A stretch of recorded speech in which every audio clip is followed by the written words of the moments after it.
Pessoal, apareceu para gravar para vocês, hein? Pronto.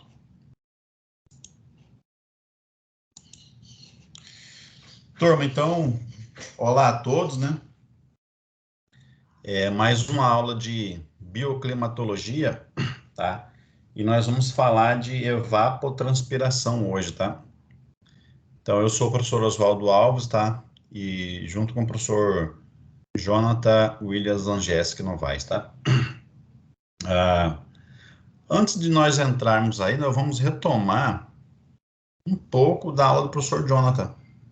Deixa eu dar um ESC aqui, tá? E aqui no Paint. Ok?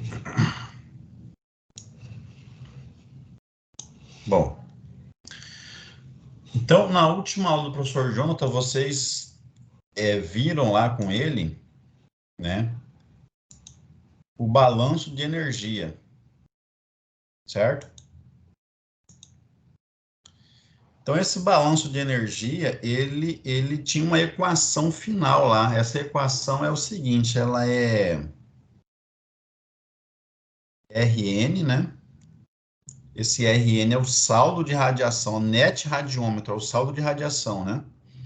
Ele era igual a quem? Era igual às outras componentes do balanço de energia, né? Que era fluxo de calor latente, tá? Mais fluxo de calor sensível, mais fluxo de calor no solo, né? Mais, deixa eu aumentar aqui o comprimento. Aí, então você tem uma floresta, uma floresta não, um ambiente qualquer, né? Vamos tentar desenhar para vocês aqui. Você tem um ambiente qualquer.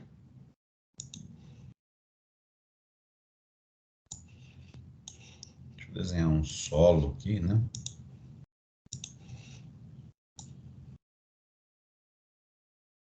Então, aqui é a parte do solo, né? Vou tentar desenhar umas gramas aqui, tá?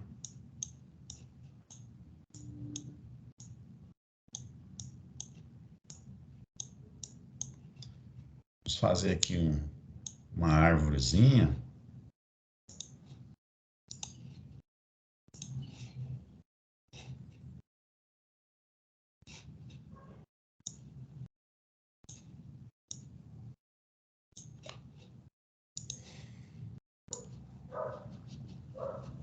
Então, aqui você tem a árvore, sol,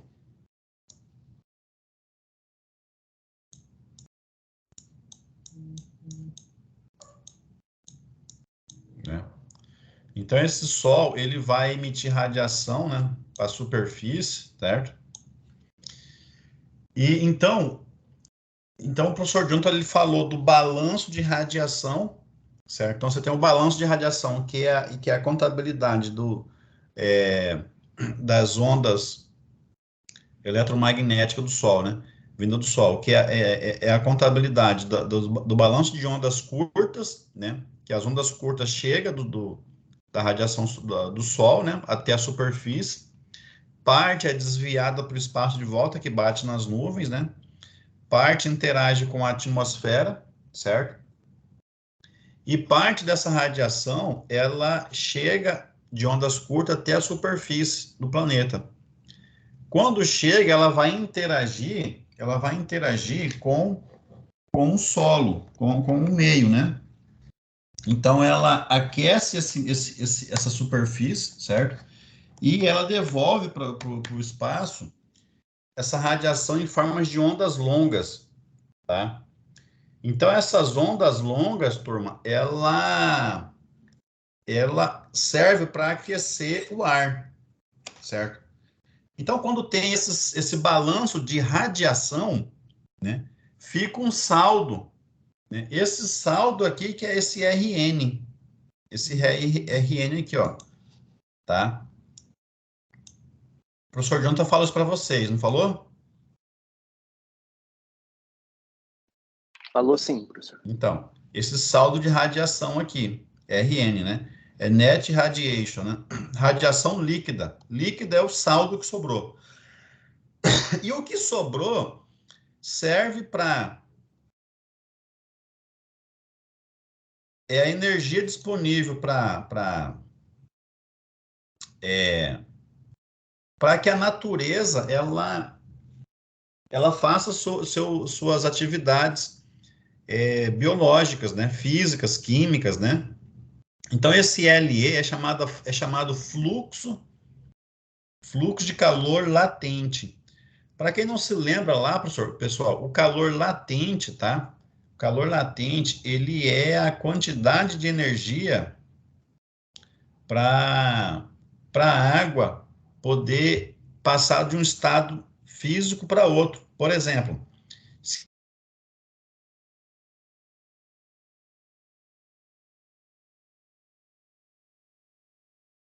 evapore, né? E pode ser um processo contrário também, né? Às vezes ela vai, no caso, ela vai perder energia, né? Quando ela ganha energia, ela aquece. E quando ela perde energia, ela esfria, ou condensa, ou ela vai esfriar, vai congelar, né? Então, isso aí é chamado fluxo de calor latente, tá?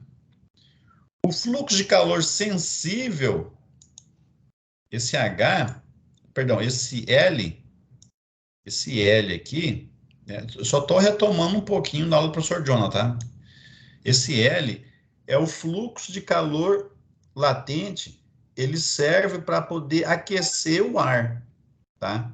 É a quantidade de energia só para aquecer o ar, ok? O G, pessoal, é o fluxo de calor no solo, é a quantidade de energia que chega no solo. Isso aqui é muito importante, né, pessoal? Aliás, todos os componentes são importantes aí, tá? Todos esses componentes aqui, beleza? Opa, deixa eu apagar aqui, ficou feio aqui, tá? Alguns autores colocam ainda outros componentes aqui. Além do G, eles colocam um tal de... Deixa eu ver se eu tenho aqui o símbolo aqui na matemática, aqui acho que eu não vou ter. Delta, eles chamam de delta S, né? Eu vou colocar o S aqui, turma. Vou desenhar um delta aqui, não vai ter não. S, opa, ficou preto. Vermelho, deixa eu colocar preto. S, e eu vou desenhar o delta aqui, eu não vou ter o símbolo matemático aqui na fonte. Deixa eu ver. Não vai ter não, hein? Né? Delta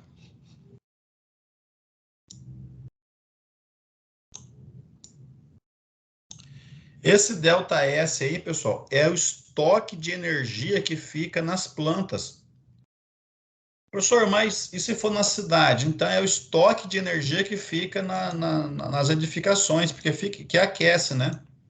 Então isso aqui é uma energia, é o calor que fica estocado na parede de sua casa, entendeu? Ou fica estocado na floresta, né? E tem também, turma, aqui o chamado, é um H minúsculo, né? Esse H minúsculo aqui, na realidade, ele é chamado de energia necessária para fazer a fotossíntese, né? Tá? Só que essa energia aqui, alguns autores colocam que ela é muito pequenininha em relação a esse RN. Eu vou explicar para vocês o que eles querem dizer com isso daí, tá? Então, esse H minúsculo aqui, ele é bem desprezível. Ele é importante, mas para você calcular ele é muito difícil. Mas existe, ele é muito importante. Por quê? É a quantidade de energia que a planta absorve para poder fazer a fotossíntese dela, né? Para quem não lembra o que é fotossíntese, é a energia necessária para a planta sintetizar a luz, né? Para ela poder fazer suas atividades fisiológicas do vegetal, né? Então, ela vai tem todo aquele processo químico lá, né? ela absorve o CO2, né? Mais água, né? Aí tem a radiação solar que vai interagir, né? Então, ela vai devolver para a atmosfera oxigênio e vai devolver também vapor de água, né? Então, a equação não é tão simples assim, né? Mas o que envolve aí, para poder ter essa reação química, é a radiação solar, né? Então, esse H minúsculo aqui, tá? Esse Hzinho aqui, ó, né? Beleza?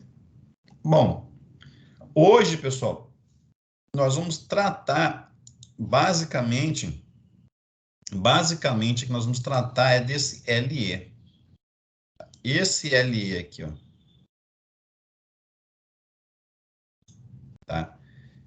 Essa componente aí, ela é de uma importância bastante considerável, tá? Porque esse LE é chamado de fluxo de calor latente, tá? Então, o LE é igual aqui, ó, fluxo de calor latente, né? O fluxo de calor latente, então, turma, é a energia necessária para a mudança de estado físico da água, né? Bom, o que tem a ver isso daí? É que vamos supor, se você tem água no solo aqui, água no solo, né? Você tem água aqui no solo, tá? Opa. Vou desenhar água de azul aqui, ó. Isso aqui é água, né? Certo. Então, a radiação solar vai chegar na superfície do solo e vai evaporar essa água. Então, essa água vai evaporar na forma de vapor, tá? Além disso, a planta, como eu disse para vocês, durante o processo de fotossíntese dela, ela vai pegar essa água que está no solo, ela vai sugar aqui pelos vasos dela, né? Então, eu estou falando de uma maneira bem simplista, né? Porque tem toda a parte fisiológica da planta aqui.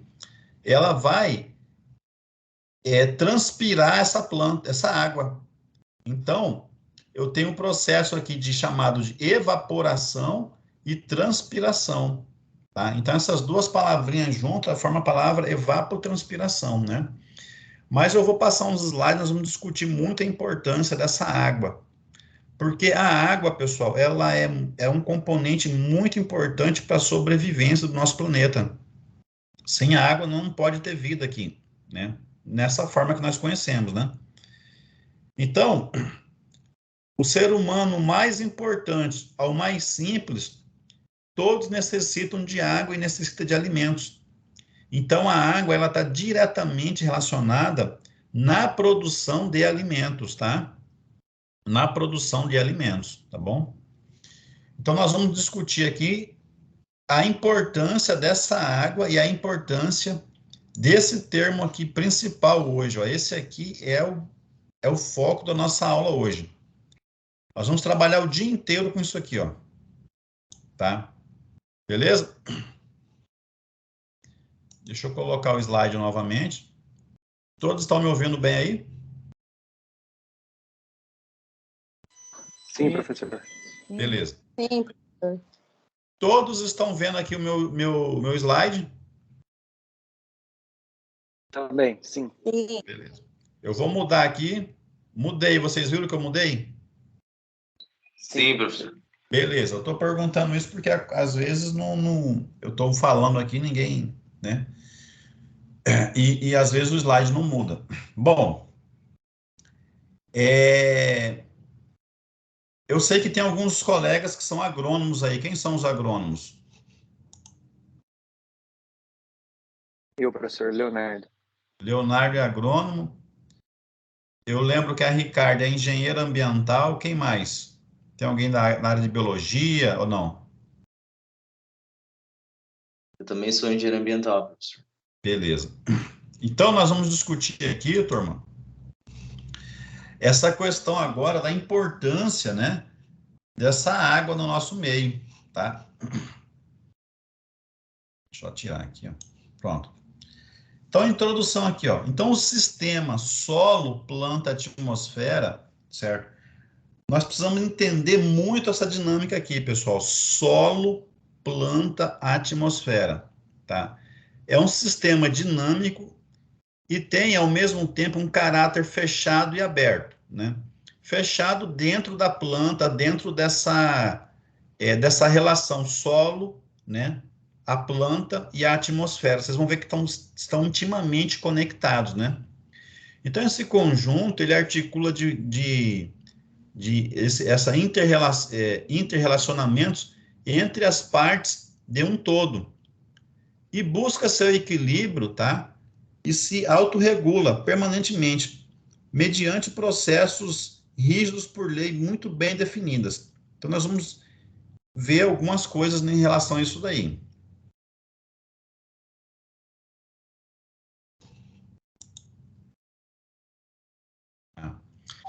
Ele é considerado fechado por ter consistência real, relativa à autonomia e lógica interna pela qual se auto-organiza e se autorregula, tá?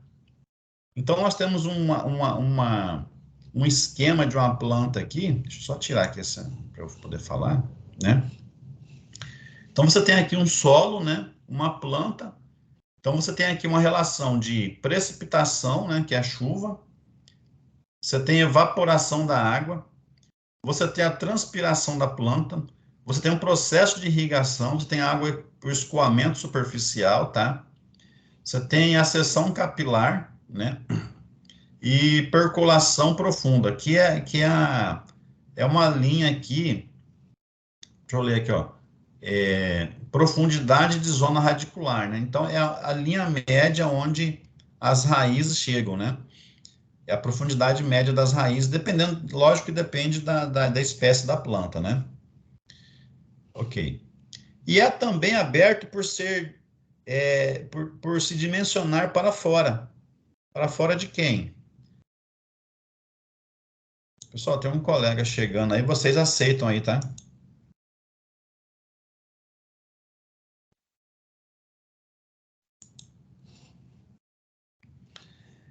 Então, aqui, é também aberto por se dimensionar para fora, por uma teia de interdependência com o meio circundante. Ou seja, então a planta, ela não tá interagindo sozinha. Se for num ambiente ainda natural, tipo numa floresta, nossa, existem vários artigos aí que as plantas, elas interagem uma com a outra pelo meio radicular, pelas copas, e por aí vai, tá? Então, ela perde e ganha energia e matéria. Ela troca informações. Então, esse negócio de perder e ganhar energia, pessoal, na física, a gente fala que isso aí é troca de informações, né? Certo? É uma interdependência ecológica, certo? Em que está ligada a tudo. Então, no século XX, a partir do século XX, né, ocorreram mudanças como nunca antes na história da evolução da humana, né? Sobretudo no que se refere a avanços científicos e tecnológicos. Então, a partir do século XX, pessoal, certo? A partir de 1900 ali, 1900 e alguma coisa, começou assim os primeiros trabalhos que mudaram, principalmente a física, né? A física e a química. É a partir do ano, para vocês terem ideia, 1905, né? O Albert Einstein, ele publicou 5 artigos, né? Que mudou a física. Mudou a física totalmente, né? Houve 2 novos grandes ramos da física, que foi a física quântica e a teoria da relatividade, né?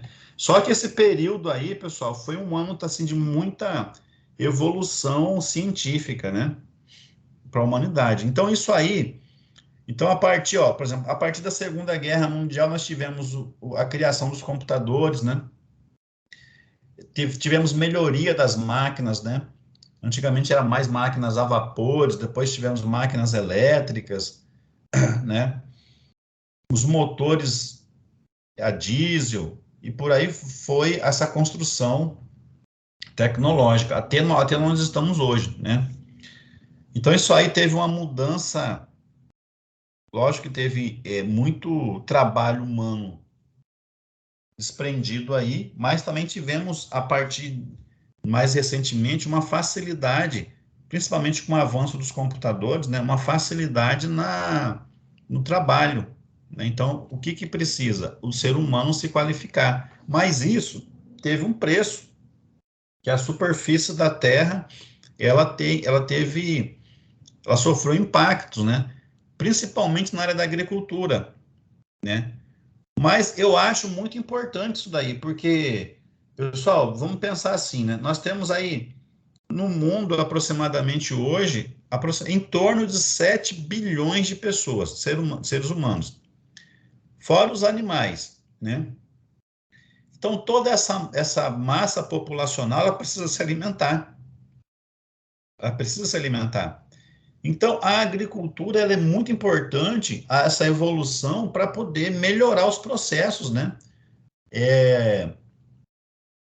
Para você aumentar a produtividade agrícola, mas também não aumentar a área agricultável, né? Ou seja, você aumentar a produção no que você já tem. Então, isso aí precisa de muita ciência para envolver nisso aí, né? Nesse slide aqui, pessoal, nós temos nessa transparência aqui, nessa figura, nós temos aqui um balanço hídrico, né? Eu vou ter várias fotos de balanço hídrico aí, né? Mas você percebe aqui, ó, que você tem aqui as nuvens, né? Então essas nuvens elas vão precipitar, certo? Vai, vai inundar os lagos e os rios, né? Parte dessa água aqui é percolada para o subsolo, né? Mas parte dela também é muito utilizada na agricultura, né? Nós vamos ver aí que a agricultura ela utiliza muita água mesmo, tá? É um gasto de água muito grande para manter uma lavoura agrícola, né? Da água disponível, tá, pessoal? Se for irrigado ainda, meu Deus do céu, o pessoal fica de cabelo em pé, né?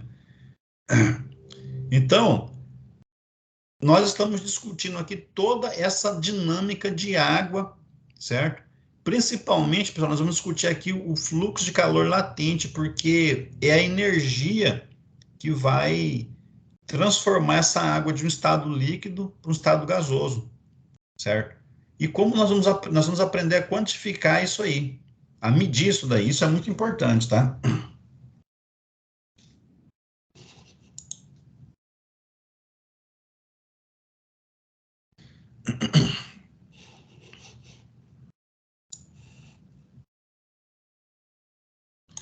Então, aqui, ó, há cerca de 400 milhões de anos, né? Condições favoráveis no desenvolvimento dos vegetais, do desenvolvimento vegetal, permitiram que um enriquecimento da atmosfera até uma mistura de aproximadamente 20% de oxigênio, mais nitrogênio, argônio, gás carbono e vapor de água. O resultado foi um sistema fechado, tá? Um ciclo balanceado no qual nada se perde, né? Onde tudo se aproveita em equilíbrio dinâmico, mantido por leis que governam e mantêm o sistema em equilíbrio, né? Então, isso aí é o sistema solo, planta, atmosfera que eu falei para vocês anteriormente, né? Então, esse sistema, como parte da biosfera, está sujeito a todas essas leis e princípios, né?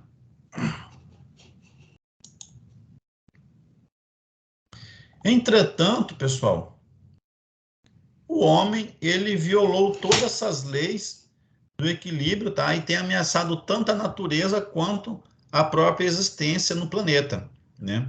É lógico que existem muitos órgãos governamentais internacionais que tentam manter esse sistema aí, ele tenta segurar e tenta manter esse equilíbrio, porque ele é uma questão de sobrevivência da nossa espécie, tá?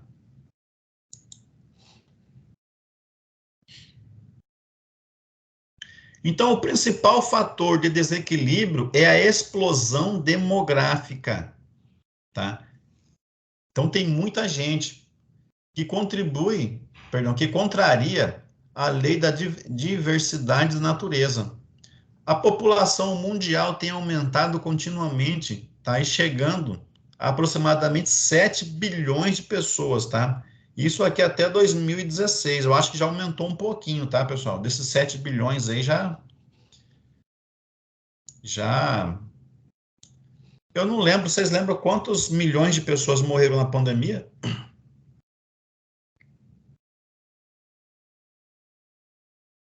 Também Oi, não turma, lembro. estão me ouvindo? Eu não me lembro, professor. Não lembro. Tá. Mas essa fonte aqui é de 2016. Pessoal, tem um colega aguardando aí, vocês aceitam ele aí, faz favor. Bom, então, felizmente, nesses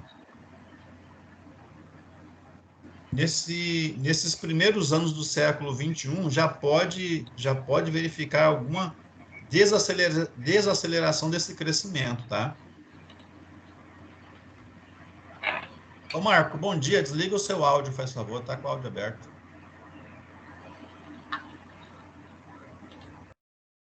Obrigado. Então, as fontes de poluição né, ela podem ser as mais variadas possíveis, né? Então, é o seguinte, acho que eu só pulei aqui um slide aqui, ok. Então, pessoal, com esse número de pessoas no mundo aí, tem mais de 7 bilhões de pessoas no mundo, né? Então, essa contingenciamento dessa população, ela é muito importante, principalmente, pessoal, devido, por exemplo, o ser humano ele vai produzir lixo, ele vai produzir dejetos, né? E organizar isso daí, pessoal, é algo assim também muito importante, né? Por quê? Porque a natureza, ela vai ter o limite dela. Então, se a população continuar crescendo de maneira acelerada, certo? Nós vamos ter um problema seríssimo aí de ecológico, né? Primeiro, pela produção de alimentos, certo? E vamos ter também problemas de poluição, tá? Então, esse problema de poluição que também às vezes o político, ele não leva a sério isso daí. Por quê? Porque é algo que não vai aparecer para ele na campanha eleitoral dele. Porque o político, pessoal, ele só pensa na campanha eleitoral. O que dá cenário, o que não dá cenário para ele, certo? Então, às vezes, um político, ele prefere aí comprar 500 viaturas da polícia e mais 500 ambulâncias e colocar na avenida aqui como exposição, porque o pessoal vai ver, o povo vê isso daí, né? É uma ação política que aparece, do que você, por exemplo, investir em saneamento básico, por exemplo, em rede de esgoto. A rede de esgoto, pessoal, é você cavucar uma valeta e colocar um tubo dentro, um cano. Lógico que tem que ter o tratamento de esgoto lá. Só que é uma obra que ela a curto prazo ela não aparece. Ela vai dar resultado a longo prazo. Então, a curto prazo ela não aparece. E uma eleição, pessoal, ela é de 4 anos. Então, o cara ele pensa no que vai dar voto para ele, tá? Então, tem todas essas questões aí.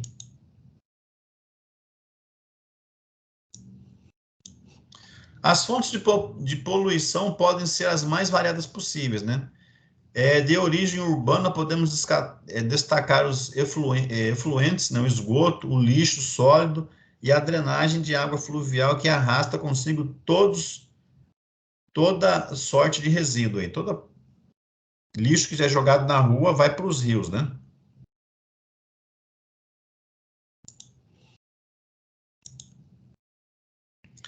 Então tem uma foto aqui de um rio poluído já, né? Bastante judiado.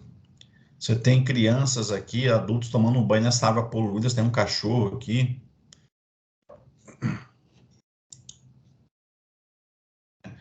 Para quem não se lembra, aqui é na Avenida Beira-Rio. Então, aqueles prédios que tem hoje ali na Avenida Beira-Rio, ali perto da Ponte Sérgio Mota, aquilo lá foi depósito, o pessoal aterrou aquilo lá, muitas vezes com lixo mesmo, tá? Lógico que a maioria era aterro, principalmente aterro de resíduo de construção, né? Mas também foi descartado ali bastante lixo ali, né? Essa foto aqui hoje ela tá desatualizada, né? Mas aqui tá cheio de prédio aqui na Avenida Beira-Rio ali, né? Perto da Unic ali, né? Que é um canal, é um riacho que virou esgoto, tá? E também tem os efluentes de origem industrial, os efluentes inorgânicos e orgânicos, tá? Também polui barbaridade isso daí, tá? De origem agrícola, tá? Eu vou colocar uma foto aqui, pessoal, deixa eu ver aqui, ó. Eu não lembro, eu acho que eu acho que esse Uniporte aqui não está se usando mais não, né? Alguém que é da área de agronomia pode sabe se isso é verdade? Professor, está em desuso. Tá em Algumas desuso, propriedades né? menores utilizam, mas já existe mais tecnologia nesses maquinários. Ah, tá. É usado muito avião agrícola agora, né? Bastante, professor. Tá, Principalmente na cultura do algodão. isso. Eu coloquei essa foto aqui, pessoal, porque esse pesticida aqui, acho que até uns 10 anos atrás era muito utilizado esse tipo de trator aqui, chamado de Uniporte, o nome, né? Em Leonardo, isso aqui é chamado Uniporte, né? Isso, professor, Uniporte. Então, ele foi há uns 10 anos atrás se usava muito, só que hoje em dia aqui no Brasil está se usando muito pouco ele, tá? Principalmente aqui no Mato Grosso, né? O pessoal está investindo muito em avião agrícola, né? Mas vamos aqui, ó. Então, de origem agrícola, né? Materiais inorgânicos, né? Então, adubos e orgânicos, né? Os pesticidas, os inseticidas, herbicidas, né? Então, isso aí também contribui muito para a poluição, principalmente do lençol freático, tá? E a erosão, tá? Que ainda de grande importância os resíduos radioativos, tá? E as grandes obras de engenharia e construção. Então, as obras também geram muito lixo, tá? Mas por que eu estou falando isso aí de lixo para vocês? Porque, pessoal, contamina o solo, né? E o solo é importante, tá? Existem, pessoal, leis aí, para quem não é da área ambiental, da área de engenharia ambiental e agronomia, ou engenharia florestal também, né, biologia, existem legislações, pessoal, para poder regulamentar essas práticas aí. Por exemplo, o produtor rural, se ele for passar um pesticida na lavoura dele, quando ele compra tem um colega que é agrônomo, ele fala assim, eu falo veneno para ele, só que ele fala veneno, não, ele fala assim, defensivo agrícola, né? O nome correto, né? Quando ele compra o defensivo agrícola, ele não pode descartar essa embalagem em qualquer lugar. Tem norma para se guardar essa embalagem, tá? Então tem que construir na fazenda dele um depósito especial, ele tem que furar a embalagem, tem que guardar essa embalagem, depois é recolhida essa embalagem. Essa embalagem elas são recolhidas e geralmente elas passam por um processo de industrialização, tá? Que ela não pode ser descartada de qualquer maneira na natureza. Deixa eu só ligar o ar aqui.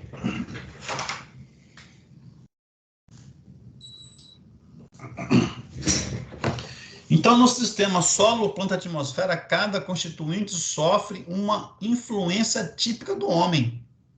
O solo vai sofrer, a planta sofre e a atmosfera também. Certo? Nós falamos do solo, tem a poluição atmosférica, né? A água é elemento essencial no mecanismo solo, planta, atmosfera, né? Esse SSPA aqui é sistema solo, planta, atmosfera, tá, pessoal? Pois ela é que garante principalmente a vida do planeta, tá? Deixa eu arrumar aqui, tá da planta. Perdão, da planta. Tá certo? Garante principalmente a vida da planta, tá? A água, ela é encontrada na superfície do planeta, tá? Em maior quantidade do que qualquer outra substância, certo? Qualquer outra substância aí, você procurar, a água vai ter maior quantidade. Segundo Sticker, 1998, cerca de 97% dessa água, tá, pessoal? Elas são salgadas, né?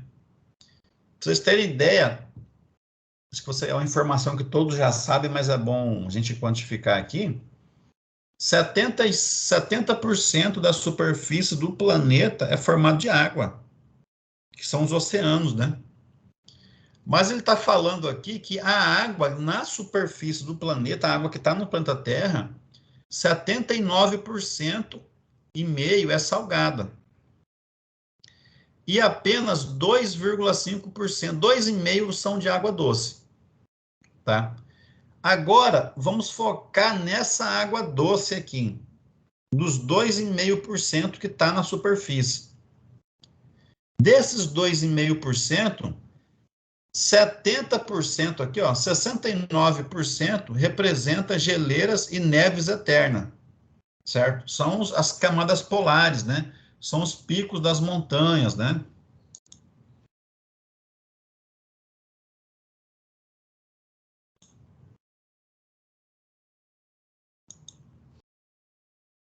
Ok? 30% de quem? 30% desses 2,5% aqui, ó. Tá? Show.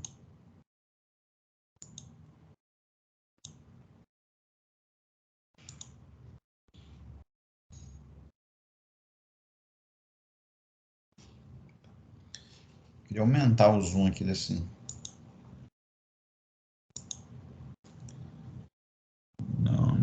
Não. Ok.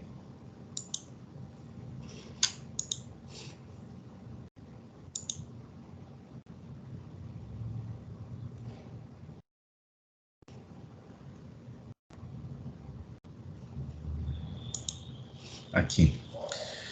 Esse é o que eu estava procurando. Ó, então, nós estamos discutindo aqui, pessoal, é esses 2,5% da água doce que tem na superfície do planeta.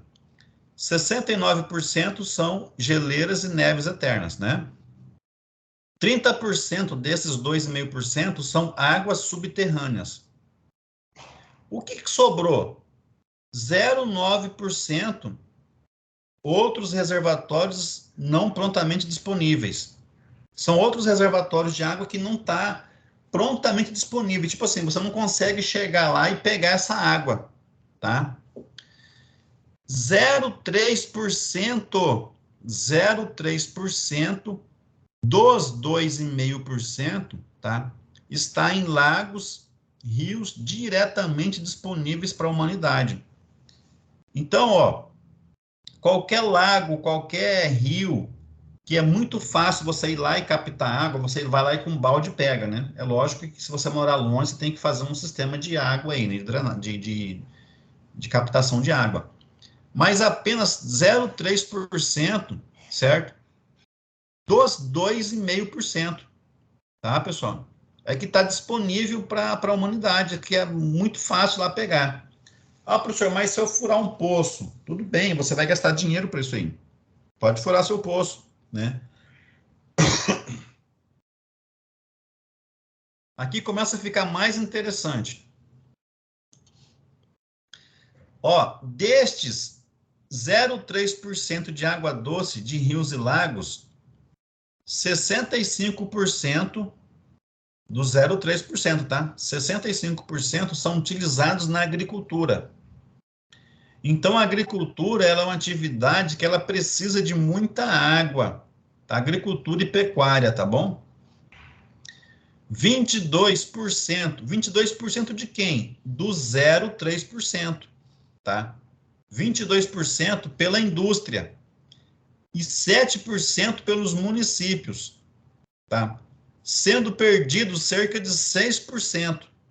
Restante, se você fechar a conta aqui, ó, 65 com 22 vai dar 87. 87 com 7 vai dar 94. 94% desses 0,3% aqui, tá, turma? E 6% são perdidos. Desse aqui, ó, perdido como? Por má instalação hidráulica, pelo transporte da água, tá? Isso aí, ela evapora, né? Razão pela qual a escassez de água potável já pode ser sentida há muito tempo, tá? Então, pessoal, tem especialistas aí, hein, Leonardo? Existem profissionais da agricultura aí que trabalham só com irrigação, não é isso? Só vive disso de irrigação, não é isso? Sim, professor. Tanto para a área comercial quanto para a parte técnica, né? Então, de projetos, de regulagens, mas existem empresas e profissionais específicos para isso. Isso. Então, é uma área do conhecimento aí, pessoal, que o cara... Se você pegar qualquer loja aqui na cidade aí que é especialista em agricultura, né? Geralmente eles vão ter maquinários lá específicos só para irrigação. E é um sistema que vem se modernizando cada vez mais também, tá, pessoal? É uma área interessante aí. Tá?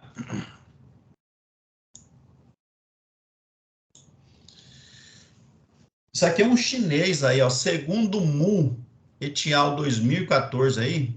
Et al. Significa aí outros colaboradores, né? 2014 é um artigo que ele lançou em 2014. O processo mais importante de transferência de água da superfície para a atmosfera é por meio da evapotranspiração, tá? Então, eu expliquei para vocês lá no começo da aula, mais ou menos como que é o processo de evapotranspiração. Então, esse termo evapotranspiração, essa palavra evapotranspiração, ela foi criada por um professor americano chamado Thornton Waite, tá? Tá aqui, ó. Thornton Waite, 1945, tá?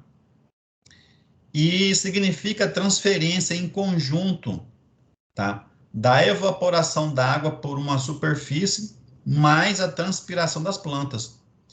Então, tem aqui uma representação esquemática muito interessante aqui, ó. Evapotranspiração. Ela é igual a quem a transpiração das plantas, as plantas vai transpirar, tá? Transpirar, mais a evaporação que está no solo. Então, o solo também vai evaporar água, tá? Por meio da radiação solar ou aquela componente do balanço de energia lá que eu falei para vocês, que é o fluxo de calor latente, tá? Então, essa palavra evapotranspiração significa isso, tá? Transpiração mais evaporação.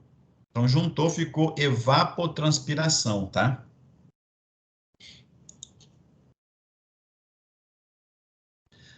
Agora aqui começa a ficar interessante. Para que ocorra esse processo natural, é preciso que haja radiação solar disponível, evaporação do solo e fotossíntese das plantas. Tá? Pessoal, isso aqui, pessoal, é muito importante. O que precisa para que ocorra a evapotranspiração? De novo, tem que ter radiação solar, radiação disponível, precisa ter evaporação do solo, tá? E fotossíntese das plantas.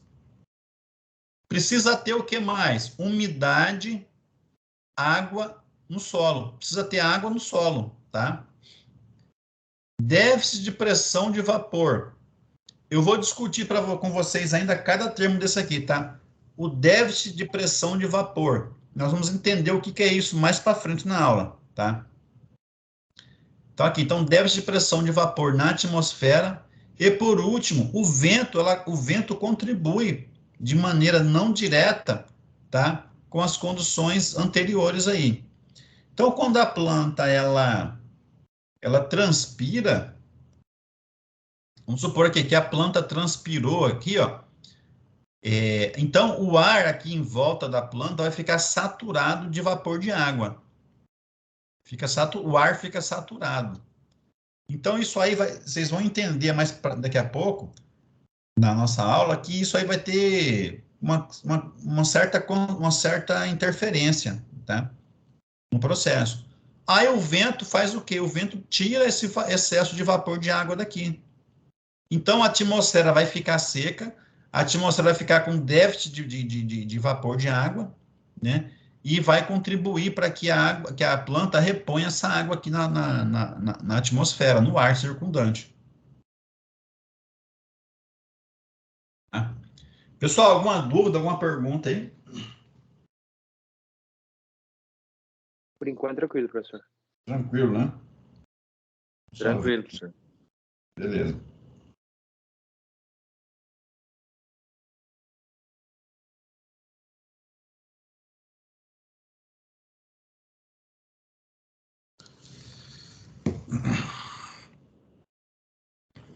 Funções da água.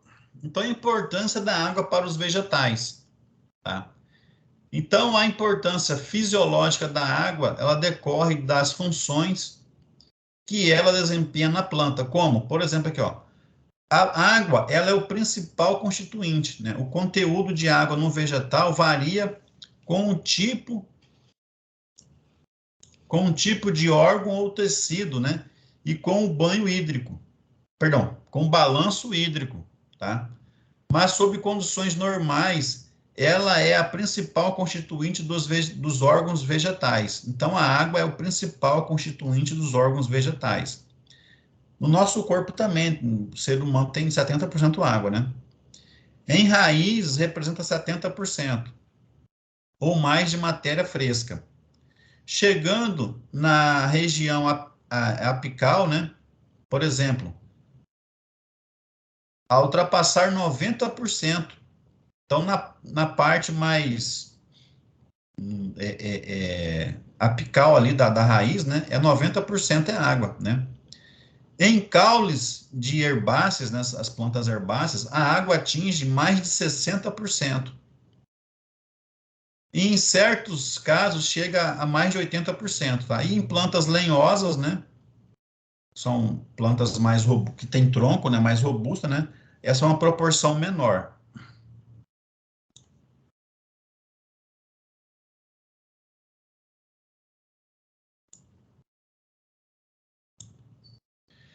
É um excelente solvente, tá? Então nós falamos que a água é o solvente universal, né?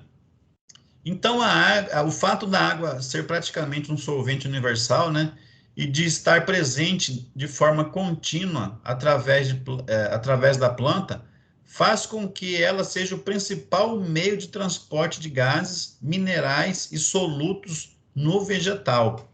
Então, a planta, pessoal, ela necessita da água no seu meio, né, nos seus vasos, né, para que ocorra o transporte, né, de nutrientes que saem da raiz, né, tipo fósforo, né, acho que potássio, né, alguns minerais que a planta utiliza para o seu crescimento, né. Então, esse mineral aí é transportado, né, ele é diluído na água, lá na ponta da raiz, lá, diluído, e ele é transportado para as partes da planta, né? E também funciona como um reagente.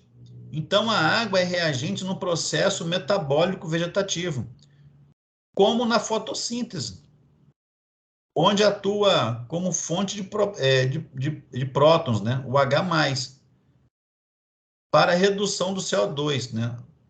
Então, basicamente, pessoal, essa aqui é a equação da fotossíntese, ó, certo? O que a planta faz? Ela pega o gás carbônico CO2 mais a água. Esse HF aqui, pessoal, é a energia solar, radiação solar, certo? Isso aqui ocorre lá no estômago da planta, né? Acho que vocês já aprenderam o que é estômago já, né? Já ou não?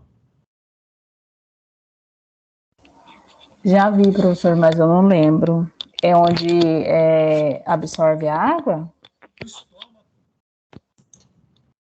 Deixa eu dar um ESC aqui. É onde ocorre a transpiração, né, professor? Isso, é aqui, ó. Deixa eu pegar o desenho aqui, ó. Vou pegar, desenhar uma folha aqui, ó. Pegar uma... Fazer aqui um esqueminha aqui, ó. Vamos desenhar uma folha.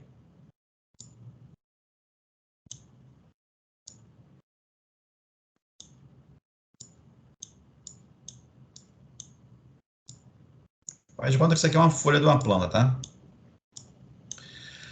Na folha, pessoal, nessa folha aí, então, ela... Existem umas células que é difícil... Você vai enxergar só com o microscópio, né? Mas na folha existe uma estrutura na parte de baixo da folha. Ela fica para baixo, tá? Da folha. Opa, deixa eu pegar outra cor.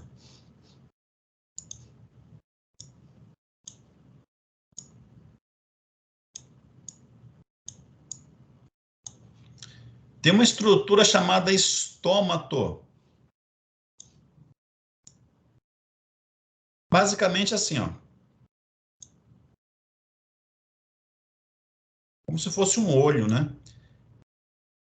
Então, esse estômato é como se fosse uma célula da folha, um constituinte, onde vai ocorrer as trocas gasosas aí.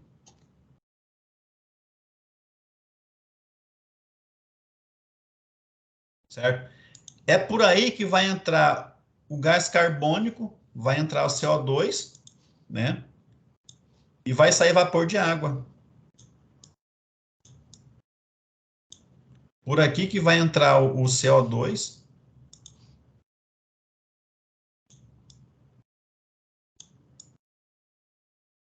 Tá? E vai sair sai o vapor de água daqui, tá? Mas a planta, ela pega a água que sai, que ela sugou do solo, e aqui dentro, ela, com o gás carbônico, ela vai liberar o O2, né? O oxigênio. Ela libera o O2 e libera a água, vapor de água, H2O. Vou colocar uma vírgula aqui, ó. H2O. Tá? Então, essa estrutura é o estômato, tá? O estômato, então, é uma célula, tá? Que você não enxerga, você não enxerga olho nu. É uma célula que vai ocorrer a troca gasosa aqui dentro, tá? É basicamente isso daí. Então, tá aqui, ó. E a radiação solar que a planta chega na folha, que é esse HF aqui, H é a constante de Planck e F é a frequência da radiação solar, né? Então, isso aqui é chamado de... Opa, deixa eu pegar aqui um maiorzinho aqui. Então, esse cara aqui é chamado de... É a radiação solar aqui, que a planta utiliza, tá? Mas ela utiliza só parte da radiação que chega.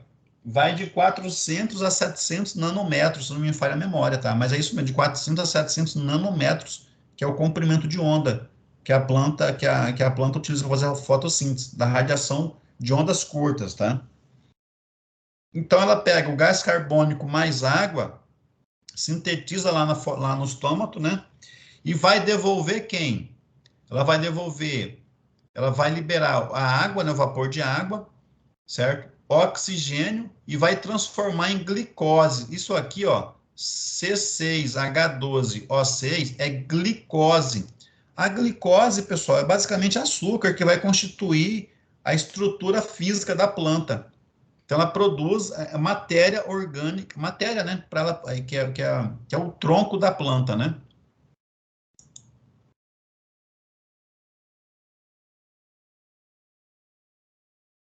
Tá? Então, aqui nós temos, vamos entrar aqui na parte de evapotranspiração, né?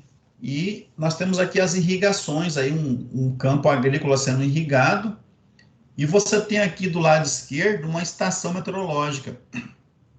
Então, uma estação meteorológica, ela serve, pessoal, para medir as variáveis do clima, certo?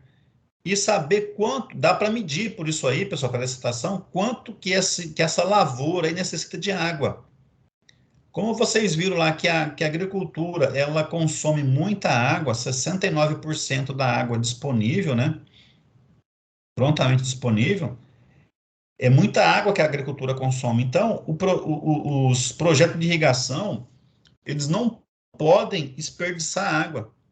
Então, cada espécie de planta, existe uma medida para aquela planta lá. Quanto que cada planta vai consumir de água por dia, certo?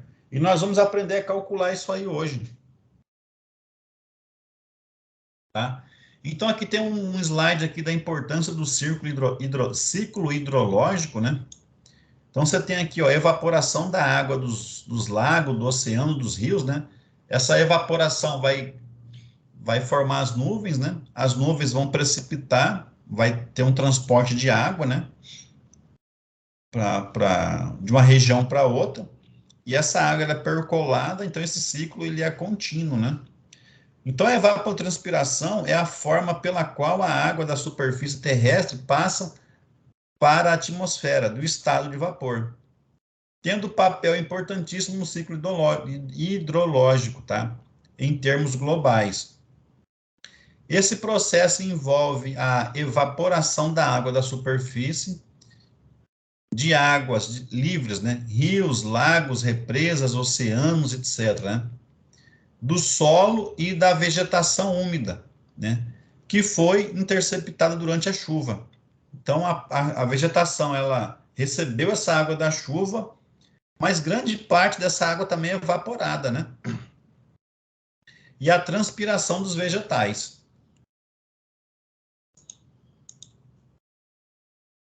Tá?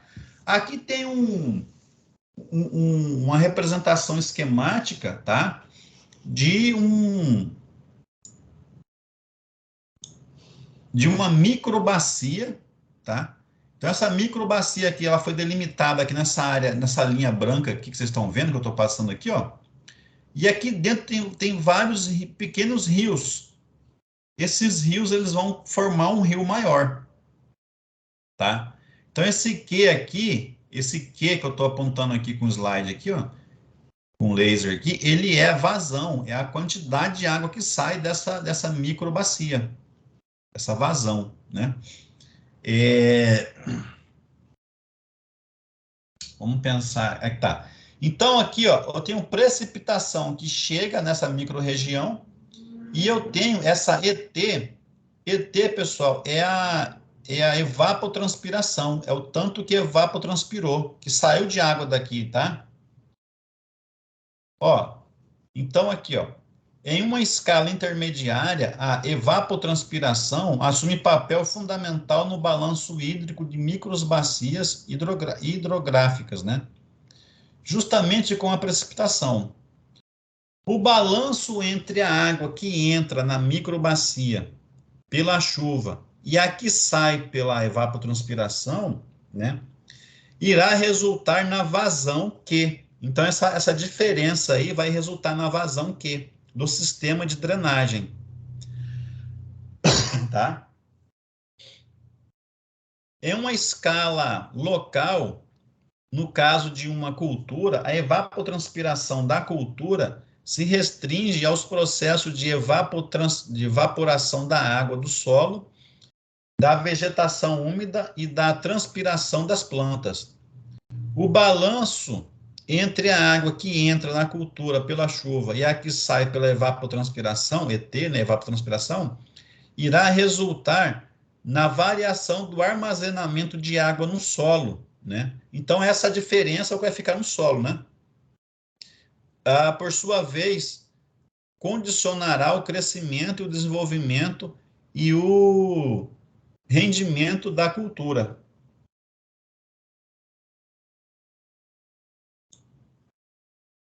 Tá? Esse slide aqui, pessoal, ele está repetido, porque aqui é uma quantificação de água que nós já discutimos no slide anterior, tá? Aqui só está desenhado, tá? Mas nós já discutimos isso daqui, ó, tá? Todos esses números aqui nós já falamos, já discutimos eles no slide anterior, tá?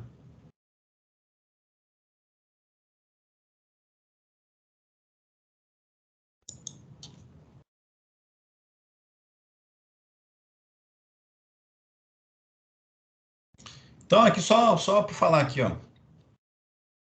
Da água doce resultante, realmente é utilizada 70%, tá? É na prática da irrigação. 70%, pessoal, é utilizado na agricultura. Portanto, racionalizar o uso da água na agricultura por meio de correta determinação da evapotranspiração na cultura é imprescindível. Então, você calcular a evapotranspiração, ela é muito importante, tá? Então, aqui, basicamente aqui, pessoal, nós temos aqui o desenho do estômago que eu falei para vocês ali, ó, tá? Então, a evapotranspiração, ela vai ocorrer aqui, tá? Você tem a evaporação da água no solo, mais a transpiração da planta. Então, você tem aqui a radiação solar, né? Certo? E aqui você tem uma representação esquemática, tá? Mais detalhada da fotossíntese, né? Dessa troca gasosa. Então, você tem aqui light, aqui a energia, a radiação solar que chega, essa ondinha amarelinha aqui, né? Pessoal, isso aqui é um corte lateral da folha da planta. Lógico que está com visão de microscópico aqui, tá? É você pegar, fazer um corte na folha da planta e enxergar a parte lateral desse corte, tá? É isso aqui, tá? Então, isso aqui é a altura altura não, me expressar melhor. É a espessura da folha da planta, tá?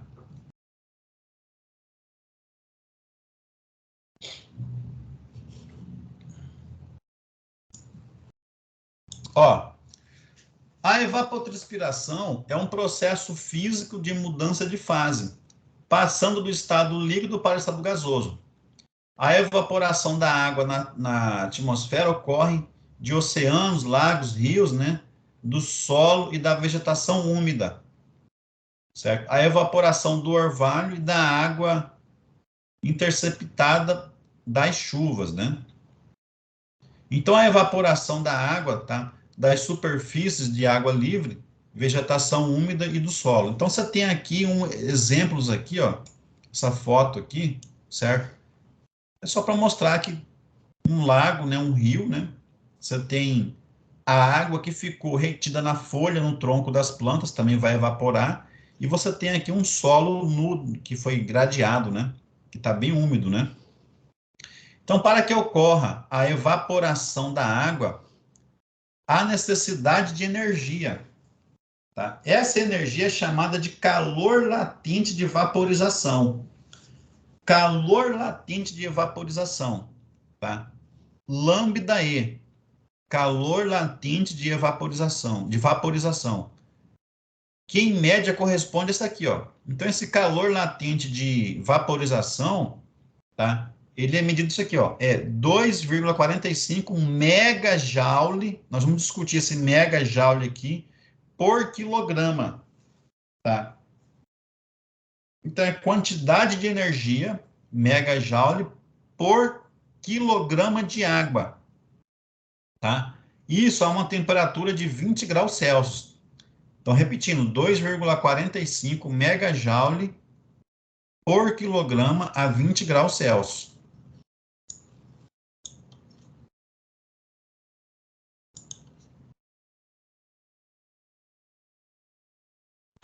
Esse slide aqui, pessoal, ele é mais assim...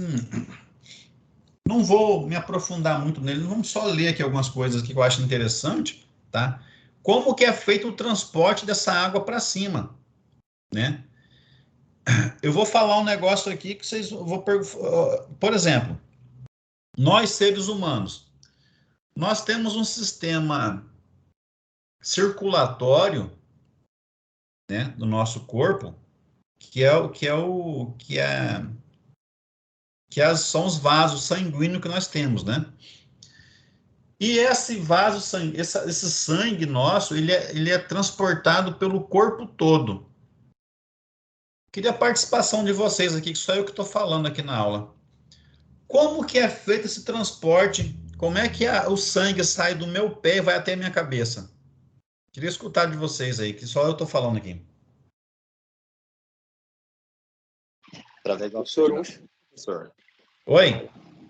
Através da oxigenação? Como? Me explica isso aí. Como que é feito esse transporte? Você entendeu o que eu perguntei? Via as No veias, corpo humano, eu não sei te responder, Oswaldo. Eu posso falar na planta. Na planta é por uma diferença de potencial hidráulico. Isso. Mas no corpo humano, como é que esse transporte como que ocorre? Como é que o sangue sai do meu pé e sobe até minha cabeça? Isso que eu estou perguntando. É pela pressão arterial. E essa pressão arterial é regulada pelo quê? Pelos batimentos cardíacos. E quem que dá os batimentos cardíacos? Coração. O coração, tá? Então, pessoal, o coração, ele funciona como uma bomba hidráulica, uma bomba d'água. Não é isso? Então, é como se fosse uma bomba que pega, que vai bombear o sangue do meu pé até a minha cabeça e vai descer da cabeça até meu pé, vai fazer essa circulação aí. A pergunta que eu faço agora, se a planta tira a água da raiz e joga essa água lá na folha, lá em cima, onde que está o coração da planta? Como que ocorre esse bombeamento? Esse que eu quero saber. É por esse sistema que eu disse, que é a diferença de potencial hidráulico. Mas, assim, onde é que está essa diferença de potencial hidráulico? Está entre o que ela tem de reservado dentro dela de fluxos líquidos e o que tem externo de fluxos líquidos que está na atmosfera. Na atmosfera. Então, pessoal, o que o Marcos falou aí é basicamente isso daqui, ó. Então, essa discussão nossa resume... Opa, peraí. Vai resumir essa figura, tá? Então, aqui, ó, a transpiração, só antes de falar, antes de eu ler aqui, vai ter bastante termos técnicos aqui, né? Então, é o seguinte, ó, esse símbolo aqui, esse tridente aqui, tá? É o potencial hídrico, tá? No solo, na raiz, nas folhas e no ar, tá? Percebam, pessoal, que tá negativo aqui, ó, de menos 100 a menos 1000. Fazer uma pergunta matemática para vocês. Aqui embaixo está menos 0,1 e aqui está menos 100. Quem que é maior? 0,1 é maior ou menor que menos 0,100?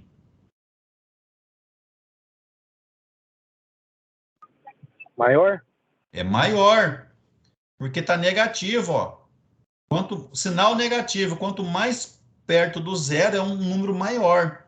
Então, de menos 0,1 até menos 100, então aqui embaixo o potencial hídrico é maior. O que quer dizer com isso? Que aqui embaixo, pessoal, tem mais água do que aqui em cima. Como a atmosfera está seca, seca entre aspas, né? Está com pouca vapor de água aqui em cima, a atmosfera vai ajudar a planta a sugar essa água aqui para cima, por diferença de pressão. Isso que o Marcos falou aí. Então, isso que nós discutimos aqui, basicamente, resume esse slide aí. Mas vamos ler ele agora, para vocês entenderem melhor. A transpiração é um processo biofísico pela qual a água que passou pela planta, certo? Fazendo parte do seu metabolismo, é transferida para a atmosfera perfeitamente pelos estômatos. Perdão, preferencialmente pelos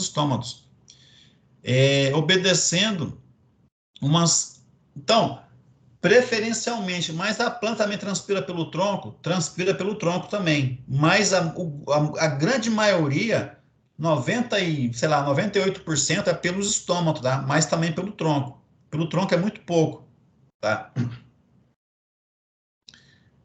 Obedecendo uma série de resistências desde o solo, passando pelos vasos condutores. O xilema, vaso condutor. O xilema, aí você tem o xilema, tem o mesófilo, né, os estômatos, e finalmente indo para a atmosfera. Tá? Então, aqui, ó, evaporação.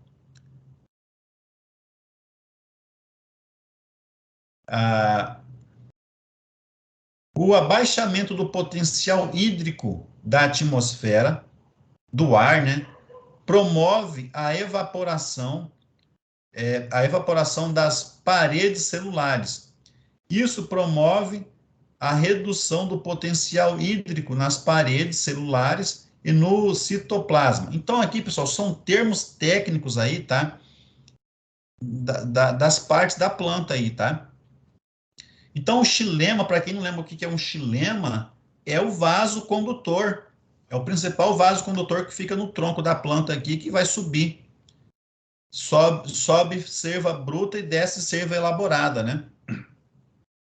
Tem um xilema e tem um floema. Então, aqui, ó, a coluna de água no xilema, tá, é mantida por coesão nas moléculas de água nos vasos. Bolhas de ar bloqueiam o movimento. Tá? Então, você tem aqui um exemplo desse xilema, aqui, essa figura aqui, ó, no tronco aqui, ó, o xilema, né? Absorção de água do solo. O menor potencial hídrico das raízes provoca a entrada de água. Então, se você tem um potencial hídrico, ou seja, na raiz, o que é um potencial? Uma pressão, né? Uma pressão hídrica está pequena, então a água do solo vai entrar na raiz, né? Pelos poros da raiz, né?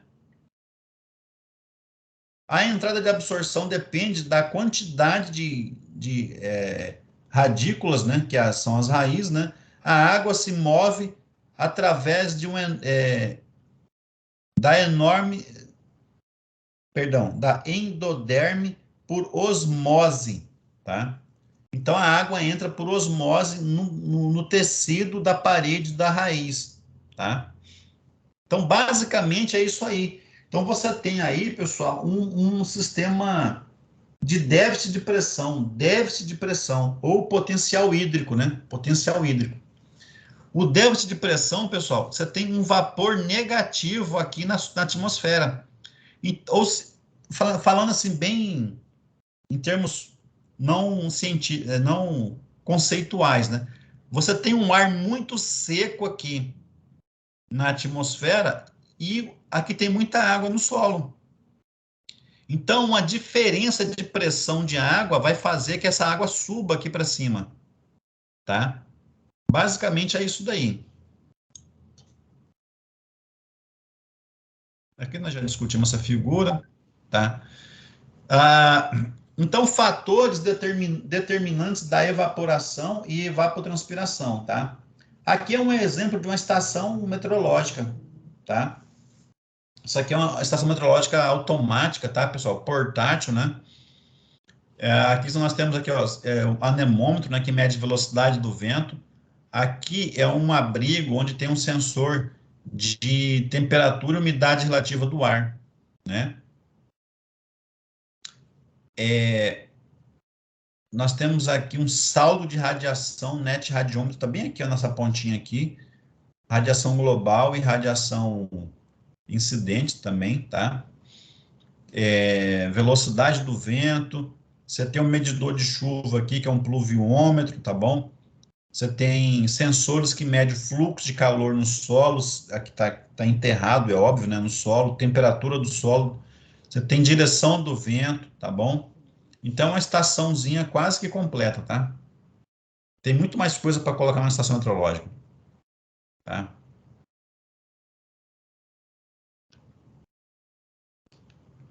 Pessoal, vamos fazer um intervalinho aí de 10 minutos, 15 minutos para tomar água. Beleza, professor. Beleza. Eu vou parar a Bora, gravação. Oi? Tranquilo, vamos lá. Beleza.